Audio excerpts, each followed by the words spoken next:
Hello everybody, I just wanted to demonstrate to you how you could draw a picture of the water cycle. You can keep it very simple. And I only have a pencil at my house.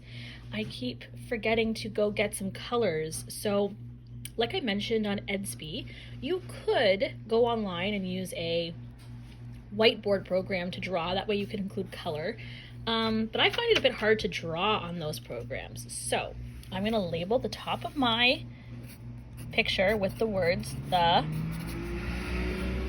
water cycle. Remember how important it is to always include a title when we're doing work. That way the people looking at your work know what it's supposed to be. Okay, the water cycle. You can start at any point in the water cycle that you want because the water cycle is essentially a circle. It goes around and around in a circle. So you can start at any point because there is no beginning and end to the water cycle. I'm going to start with, let's see, evaporation. So I'm going to draw a nice little lake here. Okay, some water. Oh, actually, that looks more like land. Okay, so that's my land. There's my water. How far over should I go? I guess I'll put some more land over here then. Okay, so, and I'm going to include in here the sun. The sun is important because the sun provides heat. So, the heat from the sun, or the heat in general, causes water to turn from a liquid to a gas. And that process is called evaporation. So as water heats up,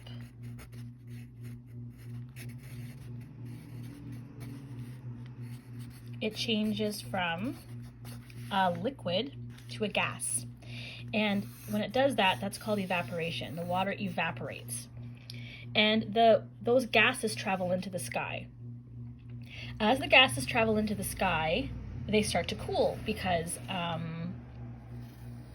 they can't stay a gas forever. And you might have noticed this in your bathroom. If you've ever had a hot bath or a shower, or if someone else in your house does, you can see condensation on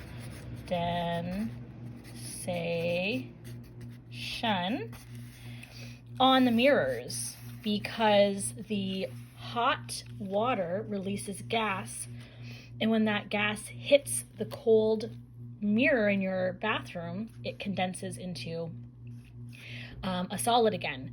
And I think what happens with the water droplets is that they meet dirt particles in the sky, and that will often cool them down and cause a cloud to form.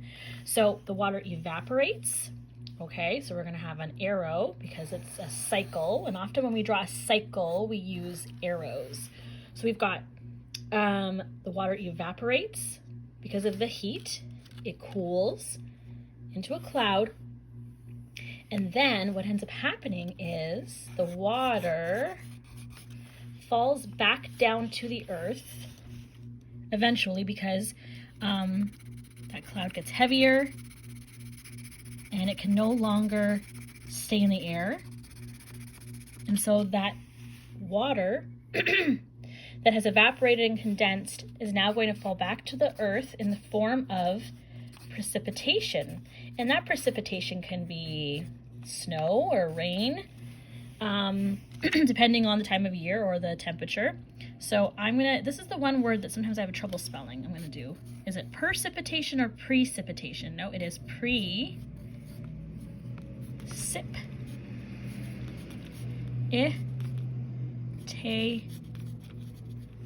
Oh my goodness, Miss Matthias. You should plan that out a little bit better because you didn't have enough room there to write that correctly. Let me try that one more time. Precipitation. Now I like to put a little square around that to make it stand out. Okay, this is what we have so far. We've got evaporation, condensation, precipitation. There's one more part of the water cycle. Oh, I'm going to draw my arrow.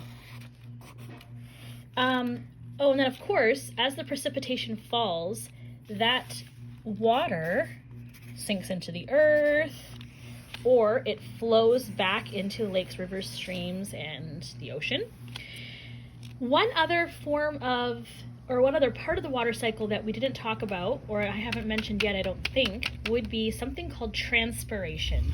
And that it happens because trees and other plants on Earth also give off water. It's kind of like trees are breathing, because trees take in carbon dioxide to give off oxygen, and you can't see it, you don't know that they're doing it, but the trees give off moisture as well, and that moisture evaporates into the air, and it's part of the water cycle, and that is called transpiration. So it's kind of like human beings. I said it's like breathing. What I meant to say is it's like sweating. Transpiration. Because the plants are giving off water vapors as well. So they're giving off gas that can rise and condense into clouds.